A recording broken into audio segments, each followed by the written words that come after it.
So this topic came up for me and came up for me in a big way because it kind of it's something that I'm going through personally.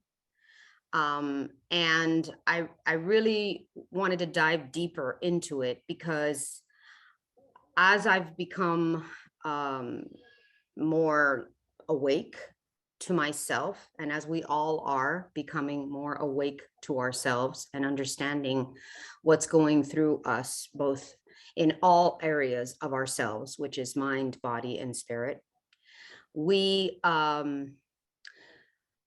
we think that we're making so much progress, right? At least for myself, I feel it, I know it, I know that I'm learning and growing, and we all are doing that together on this class.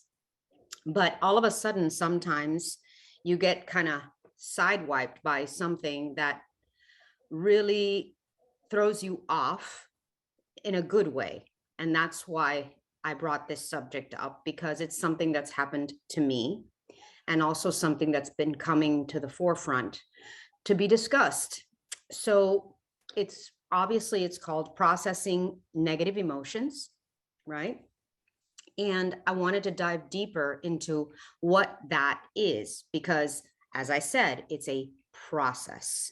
Now, we don't think of our emotions or processing our negative emotions as a process, right? But when an emotion comes up, especially a negative one, an incident happens in our lives, we don't realize that we automatically go into a process. Okay. And what is a process? A process is a system in which we follow a path towards an end, right? It's 1, 2, 3. We love steps, right? 1, 2, 3, 4. What do we do? What are our action steps?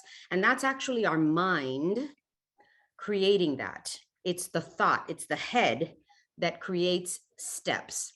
But there's something deeper to that going on within ourselves. And that is that there are differences between our emotions, which we know are energy in motion, and our feelings. Have you ever stopped to think about that?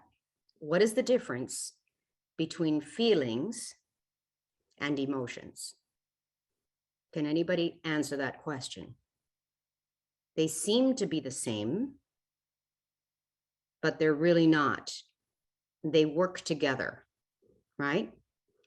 So feelings are, by their very nature, something that has to be perceived through the body, okay? Because our bodies are sensory, they're sensual. They perceive through the five senses, correct? So our five senses and our bodies, because we are in this physical form, are here to experience a feeling that is therefore translated in our minds into an emotion. Does that make sense? Okay. So what is a feeling? Can you repeat that again? Okay. A feeling is something that we perceive in our bodies through our five senses. Okay. And they're interconnected with what is called an emotion. But it isn't an emotion until our mind, okay, perceives it, labels it, and it becomes something. Let me explain. All right. You're eating a delicious food, something you really enjoy. You put it in your mouth, and immediately you get a sensation of amazing flavor that produces happiness, right? But you don't call it happiness until your mind says, ooh, this makes me happy. Does that make sense? Okay. So right now I used a positive emotion. And we love positive emotions, right? We love to feel good. That's our number one priority, right? Is to have good vibes, good feelings, good, happy emotions, right? That's our goal. But what happens when we experience a negative emotion? We get a sensation or a feeling that produces a negative effect immediately, actually, in our bodies. So let's say someone cuts us off while we're driving and we have to slam on the brakes, right? And we have our kids in the car and we freak out for a second. What happens to your body? Your heart races, right? You hold your breath, you clench your hands, maybe your jaw gets tight, right? Your whole body goes into fight or flight, correct? Is that true? Now, when we experience that, that's a sensation in our body. Our bodies react immediately to this, right? That sensation has to go through our body, and then our minds say, oh my God, we're in danger, which produces adrenaline and fear. Am I right? Okay, so that is in our minds. Now we call that different things. We could be road rage. We love to call that road rage, right? Rage. Rage is a very strong emotion, correct? Anger is a very strong emotion. And the reason I'm bringing that up in contrast to the story that I told you a few minutes ago about eating a delicious meal and causing joy and happiness inside of us because we put that delicious food in our mouths, right? It's the opposite, right? It's an emotion that produced fear. Okay. So anger actually is one of the most useful but misunderstood emotions that we have. Okay. Anger, such as in that road rage, is designed to protect us and keep us safe. It's part of our ego, right? But us, especially as women, okay, we have a tendency to be told from day one when we're little girls to not be angry, right? We're not supposed to be angry. We're not, that emotion, that feeling that we get in our bodies. And it's funny because having these cute little 2-year-olds in my life every day makes me watch all of their emotions and their body language come up all the time. And when they have their little terrible tantrum, their 2-year-old tantrums, boy, do their bodies express their anger, right? And it's very interesting to watch how they do that. They do it with such freedom. I mean, it's like you immediately know from one moment they could be laughing their heads off, and the next moment they are in complete rage. Like their bodies are like, ah! They're having a tantrum, right? Imagine if as adults we were allowed to have tantrums, right? Imagine if we acted like 2-year-olds, right? Did anybody ever see that movie with Tom Hanks, Big, right? When he acts, like, what is the first thing that he does? His body language is so funny because it's like a little boy's language, right?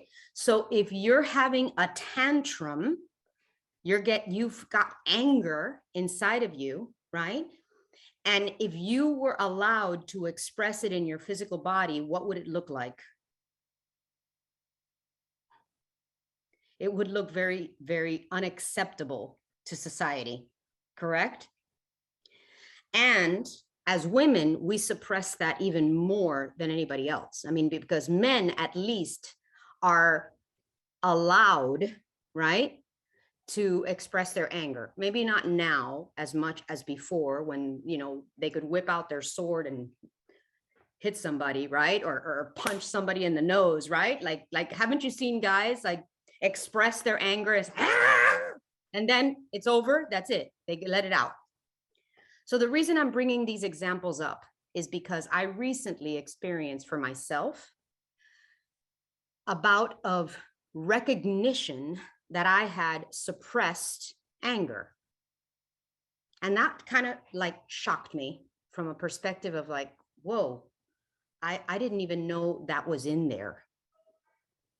Okay. And I think that almost all of us have some of that inside of us that has not been processed. So I'm going to go back to this idea of processing. What is processing negative emotions? And I'll tell you why this is so important. Because if we don't learn to process our negative emotions, they get suppressed inside of our bodies. Because going back to the beginning of our bodies being a little mechanism that expresses our feelings, right? And suppressing them can cause dis-ease, which is disease, right? So that's why it's so important to learn how to properly process our negative emotions. Because if we suppress them, I guarantee you they're going to show up in some way. It's kind of like your car. I mean, would you ignore the red flashing light that your tire is low and it's about to be flat? Would you ignore it? Would you just keep Not at driving? all. Would you keep driving? No. No. If your car is saying I need oil, I need water, I need air, would you just keep going and keep going and keep going and until what happens? It stops, correct? Well, that is exactly what happens in your body when you do not process your negative emotions. And what happens, in fact, is that because we know that our emotions are our compass, we've done this lesson many times on this forum, emotions are our compass in life. Emotions are just energy and motion that are telling us something. They're the little red flashing light letting us know our GPS where to go. And because we know by law of attraction that we attract what we are, that everything in our reality is a mirror of ourselves. We know these lessons, right? These are like 100% clear by now, correct? After 2 years of doing this, ladies, we know this truth. We know that our emotions are the guide to our well-being. Because if we are having a negative emotion, we know that we're off track. We've lost our way, okay? We are not connected. In other words, we unplugged from our source, right? And who wants that? Nobody. We all want to be plugged in, tuned in, tapped on, like Abraham Hicks says, correct? We want to be plugged in at all times. But sometimes, and the spiritual community has this little habit of saying, oh, we all have to be in Zen mode all the time. Breathe deeply, be present. Everything's great, right? But what if it's not? If it's not, such as, let me give you an example. One of the emotions that is most difficult to process is grief, right? When we lose someone that we love and we feel grief, we have to go through a process so that we can recover from grief. Grieving is actually a process that we have to go through. And some of us can go through it well, and some of us don't do so well. And we become diseased or in dis-ease.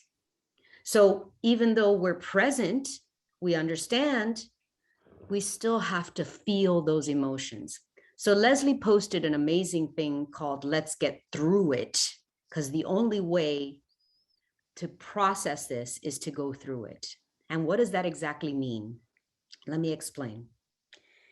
Most of us go through 4 steps, okay? 4 simple steps. Number 1, we experience something, okay, that produces a negative feeling in ourselves. something happens. Maybe it's a conflict with a colleague. Maybe it's a fight with our significant other. Something happens. And then usually what happens after that is that we tell a story about that. So let's say we had a fight with our husband, our boyfriend, or whatever, or even our kid, right? In our heads, we start telling a story based on our past experiences about that. We say, oh man, he's always such a jerk. This always happens to me. I just attract the wrong kind of people. This is I'm always in this state of like fighting with this person because, and you, so this is the story that our mind tells us, right? Our story. Then, The subconscious mind. yes, but it's not subconscious actually. It becomes very conscious. Oops, sorry. I The didn't. story is in our mind. Okay, the story is in our mind, but the emotion, the feeling is in our body, right? In our body. It's our body telling us, it's the little red light saying, you're out of gas, something's wrong, pay attention, right? You're not in your best state. And we skip through and then we behave like the little child, the 2-year-old that doesn't know how to process her emotions well. She goes into a tantrum. Okay. So we skip step 2 and step 3. Okay. That we recognize that we're having an emotion and we acknowledge it. So would you say that the emotion is in the conscious mind then? Yes. Okay. Once you name it, and let me explain this, guys, this is really important. This is the step 3. This is the one that helps us get through it. We name it. We love to label things, right? When we're born, we don't have a label for anything, right? It's society that tells us that that thing that's out there that has a stick in the middle and then little things that are green on top is a tree, right? Oh, and then we start learning that that's a tree, correct? What is doing that? Our mind, correct? Before we know that that's a tree, we just experience the beauty, the energy of it, correct? But when we label it, it becomes part of our mind. It becomes part of our ego. We start learning what the label of something is. So when we understand that our feelings, what's happening in our bodies, okay, this is what's so important. When you understand what's happening in your body, the sensation of it, and you translate it into a label called anger or sadness or guilt, when you transfer it into a label, then it becomes an emotion. Okay? And when you recognize that emotion and you label it and you claim it, you process it. Does that make sense to you guys? Okay. So you can say, I am angry right now. I'm really angry, so just give me a minute. That is an incredibly healthy way of dealing with your feelings. Do you see that? And we often never had a chance or an opportunity to do that because we were told to not feel those feelings as children. So as children, we were told by our parents oftentimes, why are you mad? There's nothing to be mad about. I'll give you something to be mad about now, right? We were taught that way. So as children, we didn't really learn oftentimes how, not everyone, not across the board. There's some people that have been able to process their emotions very well, but most of us weren't allowed to just feel that, recognize it for what it is, and let it pass. Because really, at the end of the day, you can't stay angry for very long. How long can you really, really stay angry? I mean, it's a lot of energy to do that, right? Isn't it like, and here's another thing that I learned, that my body is a reflection of my emotion, right? So for example, if you see someone in this position, what are they expressing? Sadness, lack of confidence. Now, you see someone like this, what does that mean? Somebody ready to fight. Right. Your jaw clenches, hence what's happening to me right now. I've had TMJ for the past week, and I had been completely out of pain, no pain whatsoever for like a year and a half, until I discovered my anger. And I'm confessing to all of you that it hit me by surprise, because I didn't even know I was feeling this. I didn't even know that I had completely suppressed anger that had built up in me over an experience that I've had over time. And it had been stuck in there until a friend of mine who comes onto this forum, Diana Castro, brought it up to me. And she brought it to my face. She said, "It sounds to me, B, like you're angry about that experience." And it like, when she said those words to me, my subconscious mind said, ding, ding, ding, ding, ding, ding, ding, ding. Yep, it's in there. And all of a sudden, guess what? My body, the next day I woke up with my jaw, like with pulsating pain. And I've had it ever since. I'm still working on it. And when I looked up in Louise Hay, what that means, it's right there. Anger, right? Now, isn't that funny? For me, knowing what I know now and understanding what I am going through doesn't make it go away. It just makes me acknowledge it and understand it better. And I bring it from my subconscious mind into my conscious mind, and I'm able to process it.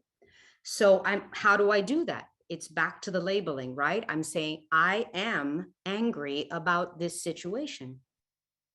I am angry.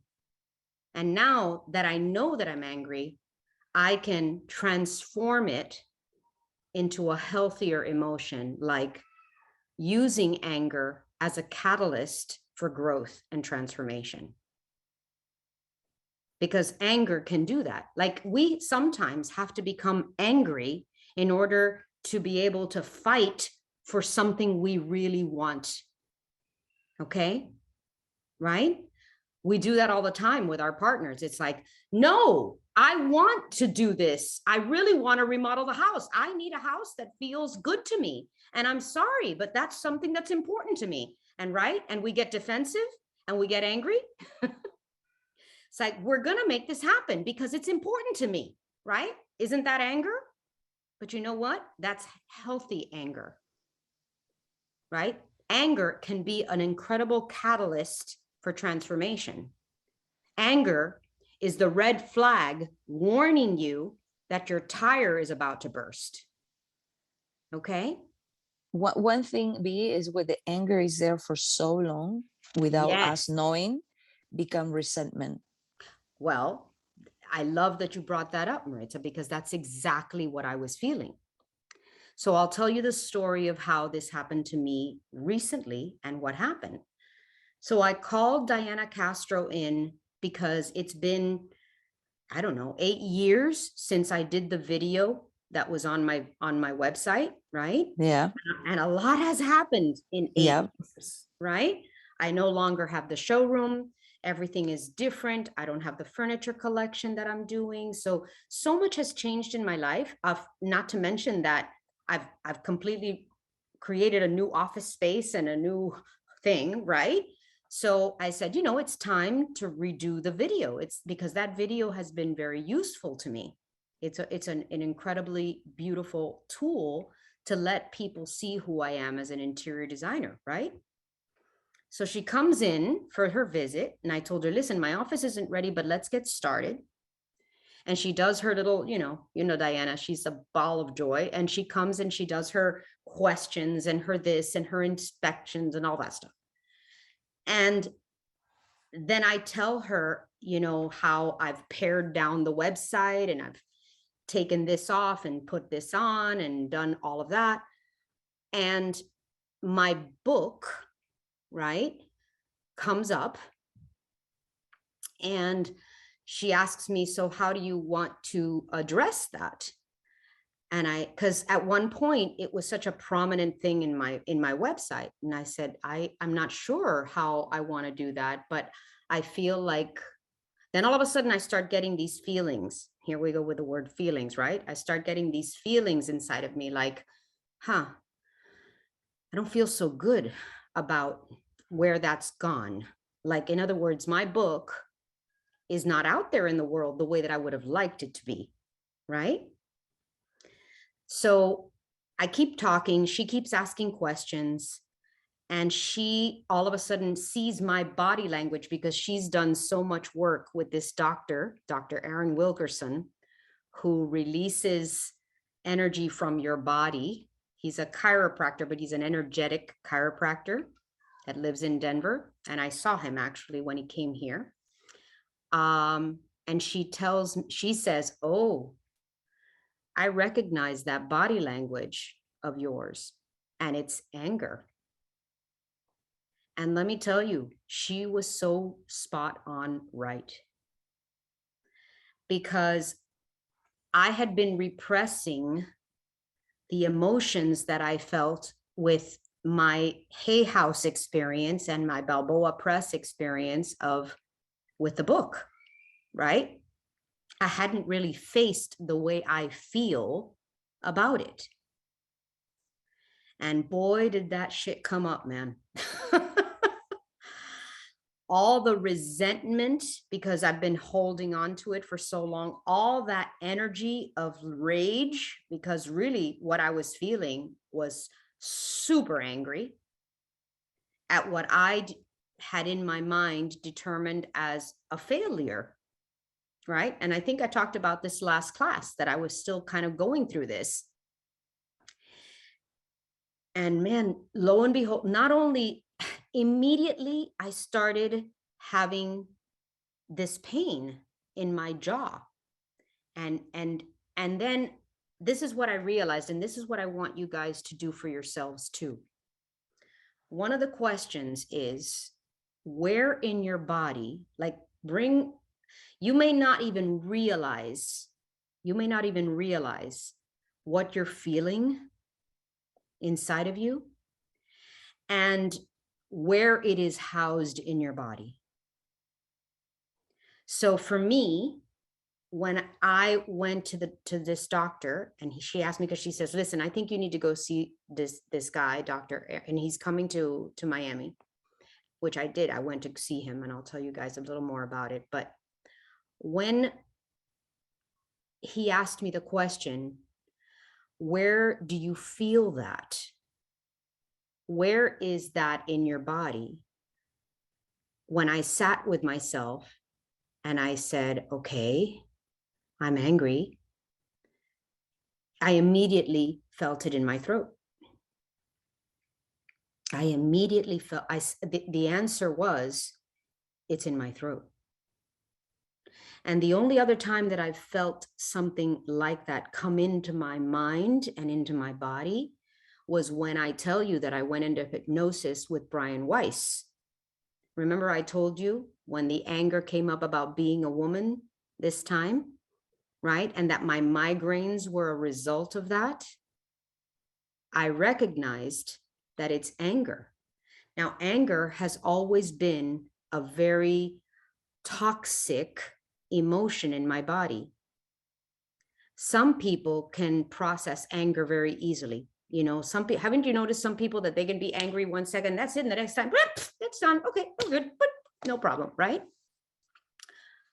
I personally, my way is kind of it's